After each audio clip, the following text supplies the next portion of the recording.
आपने पहले भागवत सुनी है ना? भागवत के पहले कथावाचक कौन है?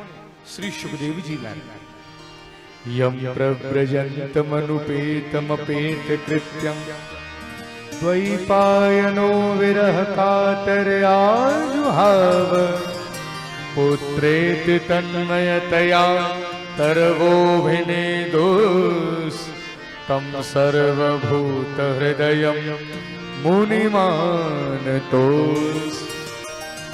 आपने कभी सुखदेव जी का दर्शन किया नहीं?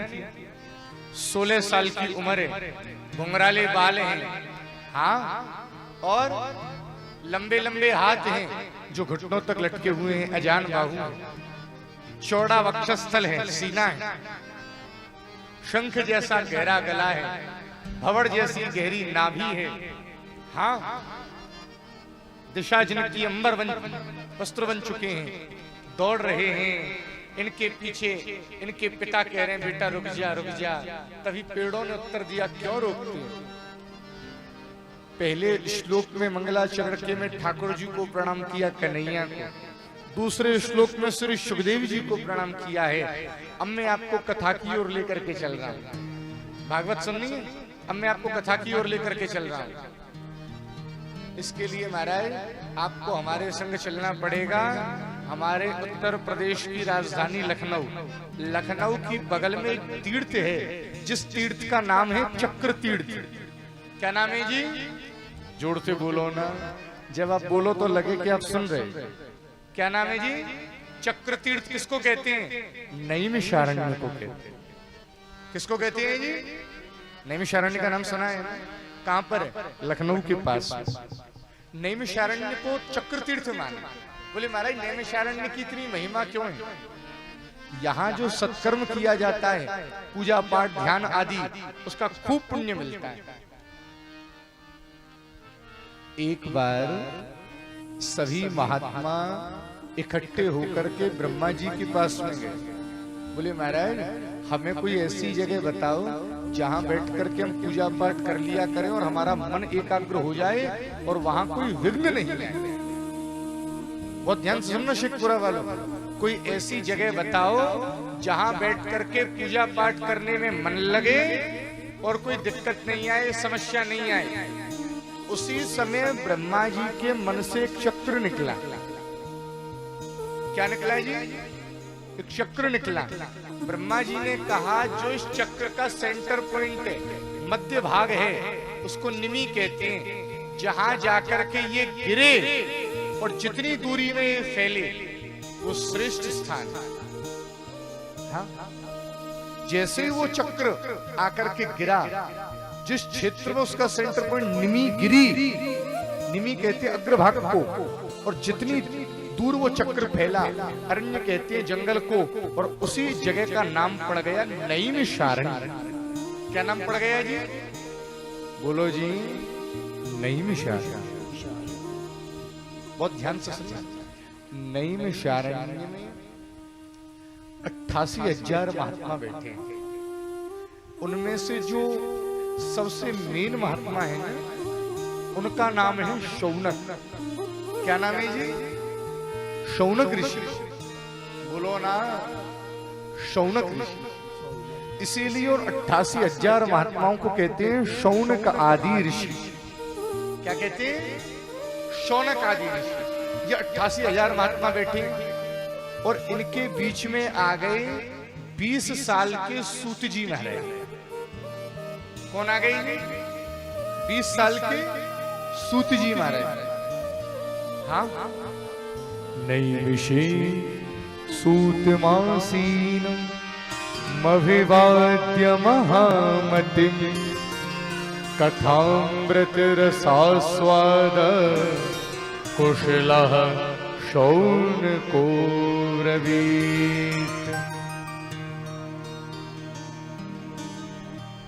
नैमिषारण्य की भूमि पर 88,000 महात्मा बैठे हैं और उनके बीच में आ गए श्री सूत जी महाराज।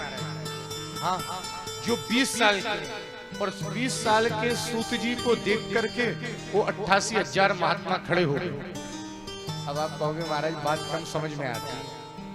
20 साल के लड़के को देख करके जिनकी भौं के बाल भी सफेद हो गए वो खड़े हो रहे हैं। बात कुछ कम समझ में आ रही। इसका कारण क्या है? शेखपुरा वालों बड़े ध्यान से सुनना। ब्राह्मणों में किसको श्रेष्ठ माना गया है? ब्राह्मणों में उम्र से श्रेष्ठ नहीं माना, ब्राह्मणों में ज्ञानवृद्ध को श्रेष्ठ माना गया। जिसके पास जितना ज्ञान है वो उतना सम्माननीय। हाँ, और क्षत्रियों में किसको श्रेष्ठ माना? क्षत्रियों में बलवृद्ध को श्रेष्ठ माना, जिसकी बाजुओं में जितनी ताकत, और बाणियों में जाके पास जितना पैसा, और चतुर्थ वर्ण में जिसकी ज्यादा उम्र है उसको ही श्रेष्ठ मान लिया गया। तो सूत जी को देख करके क्यों खड़े हो गए? बोले सूत जी ज्ञान में बढ़े, सूत जी ज्ञान में बढ़े। उम्र केवल 20 साल की है। आपको सूत जी का परिचय करा देता हूं। केवल 20 साल के हैं, अग्निकुंड से जन्म लेकर के आए हैं, वेद व्यास जी के चेला हैं, सुखदेव जी को भी अपना गुरु मानते हैं, और पुराणों पर बड़ी कमांड है, पुराणों के बहुत बड़े विद्वान हैं। इसीलिए 20 साल के सूत जी को देख करके 100 साल के बाबा जी खड़े हो गए, जिनकी भौं के बाल सफेद हैं। क्यों? ब्राह्मणों में सम्मान किसका है? आयु से, जिसके पास जितना ज्ञान। और जैसे ही खड़े हुए सूत जी को ऊंची चौकी पर बिठाया। महात्मा नीचे बैठे हैं और ऊंची चौकी पर बिठाया है। आज एक बात कहें, जब हमारे बीच में कोई विद्वान आ जाए, पढ़ा लिखा आ जाए, तो उसका सम्मान करना चाहिए, अपने स्थान से खड़े होकर के उसका अभिवादन करना चाहिए। आप हमारे मध्य पधारे, ऊंची चौकी पर बिठाया, और क्या कह रहे हैं शौनक आदि ऋषि? अज्ञान ध्वांत विध्वंस कोटि सूर्य समप्रभा।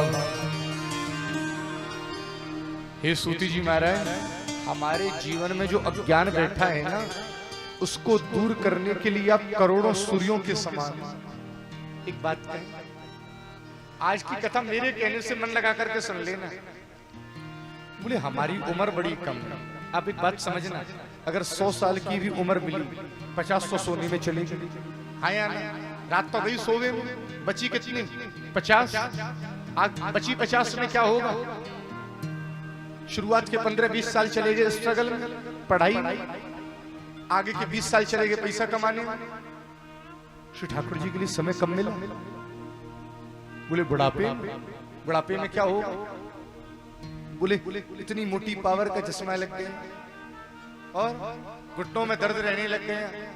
अभी किसी ने कहीं नीचे बैठ करके कथा सुना, अब हिम्मत नहीं है नीचे बैठ कर। क्या हो? आंख से तनेगा जल, नाक से बहेगा नाल, लाठी से पड़ेगा पल, जरा जिंदगानी में खड़े खड़े वस्त्रों में करोगे बलमूत्र त्याग, पड़े पड़े थूकते रहोगे पीकदानी। अरे ये भी छोड़ो, क्या पता कुछ लोगों का बुढ़ापा आएगा भी या नहीं आएगा। कोरोना में जो चले गए दूसरी लहर में, क्या उन्होंने सोचा था हमारे संग ऐसा होगा?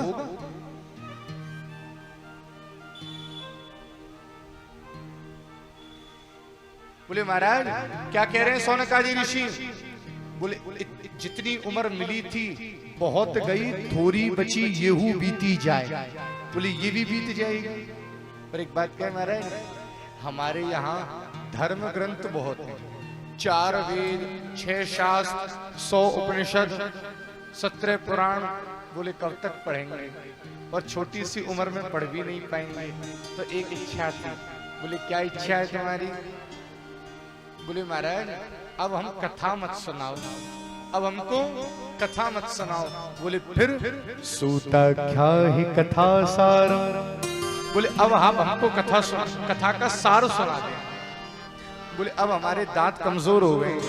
बोले महाराज अब संतरा खा नहीं सकते, अब संतरा का जूस पिला दे। हाँ अब कथा ना इतना समय बचा है। पहले किसी के पास काम ज्यादा नहीं हुआ करता था, अपनी खेती बाड़ी करी, थोड़ी देर दुकान संभाली, महाराज फ्री हो गए। हमारा समय ही नहीं है। तो शौनक जी क्या कह रहे हैं? बोले महाराज अब ज्यादा समय नहीं है, कथा सुनने का, तो पहले ही दिन कह दिया फल मत खिलाना, बोले जूस पिला देंगे। सूता क्या ही कथा सारम, अब कथा का सार सुना। और कैसी कथा सुनाना, बोले महाराज कुछ लोग ऐसी कथा सुनाते हैं जिसमें जैसी कथा पंडाल में आए घर पे नींद नहीं आ रही थी, बोले महाराज सोफा की पीठ लगाई और सो गए। कथा में आती नींद बहुत आती, हाँ देख लेना। और कुछ लोग तो हमारे कुर्सी देखते हैं या कोई खम्मा का कोना देखते हैं जिससे पीठ लग जाए। हमारा जो नींद गद्दा पे नहीं आती घर में, वहां से बढ़िया नींद महाराज कथा में आ गई। हाँ तो महाराज कैसी कथा सुनाना, बोले जिससे नींद नहीं आए, जो कानों को अच्छी लगे। मम करुण रसायन, कानों को सुनने में बहुत अच्छी लगे। और क्या कहा, हमारी भक्ति कैसे बढ़े, हमारा ज्ञान कैसे बढ़े, हमारा वैराग्य कैसे बढ़े। भक्ति ज्ञान वैरागा तो विवेको वरधते महान। और क्या कहा, बोले इस कलयुग में लोगों का आचरण राक्षसी आचरण हो गया। महाराज खाने पर नियंत्रण नहीं, पहले विचार किया जाता था क्या खाना है, कब खाना है, कैसे खाना है। क्या खाने का मतलब क्या है, कौन सी हमारा शास्त्र हमको क्या खाने के लिए अनुमति दे रहा है, कब खाना है। हमारा शास्त्र कहता है रात में नहीं खाना चाहिए, और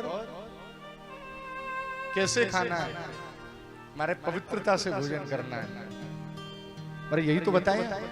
बोले महाराज कलयुग के लोगों के आचरण बिल्कुल राक्षसों जैसे, आसुरी भाव को प्राप्त हो रहे हैं, इनका कल्याण कैसे होगा। भगवान के भक्त तो महाराज वैष्णव लोग तो बच जाते हैं, इसका कारण क्या है।